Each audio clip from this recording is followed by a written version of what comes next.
صفقة القرن 1. تكشف مصادر خاصة عن السبب الرئيسي لخلافات دول خليجية مع قطر ودور ترامب أبي إيفانكا أنه وخلال القمة الترامبية الأمريكية الإسلامية الأخيرة، والتي كان من المقرر فيها إعلان القدس عاصمة لإسرائيل بمباركة ودعم كبير من دول الخليج العربي ومصر وعدد من الدول، اعترضت قطر على هذا القرار ووجهت اعتراضا رسميا شديد اللهجة وإعلان وزير خارجية قطر أن أي تحرك سوف يدفع المنطقة إلى حرب عالمية. أثناء استقبال الوفود في القمة حدثت مشادة كلامية بين وفد قطر والمستقبلين السعوديين بسبب رفع القطريين علم فلسطين على سيارة الوفد القطري، وقاموا بإدخال أعلام فلسطين إلى داخل القمة ما أثار غضبا داخل القاعة. وبعدها ألقى ترامب كلمة قوية حيث هدد كل من يدعم حركة حماس الإرهابية بالزوال القريب، ولقت كلمته تصفيقا وابتسامة من كل الوفود عدا قطر.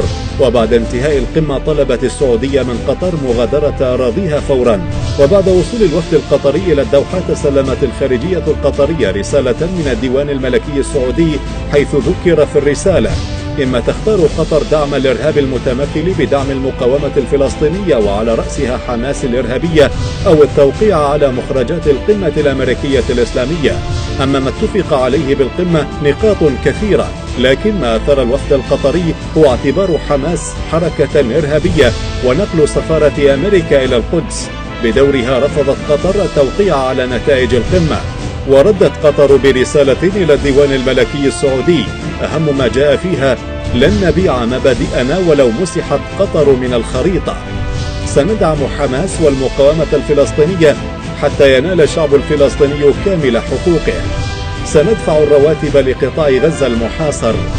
هذا عدا عن الخلاف في الملفات الأخرى مع قطر، من تثبيت أركان عاشق الرز السيسي لاغتصاب إرادة المصريين وحفتر في ليبيا، وتقسيم اليمن للسيطرة على موانئ عدن لتنعم موانئ دبي العالمية بالراحة والاطمئنان.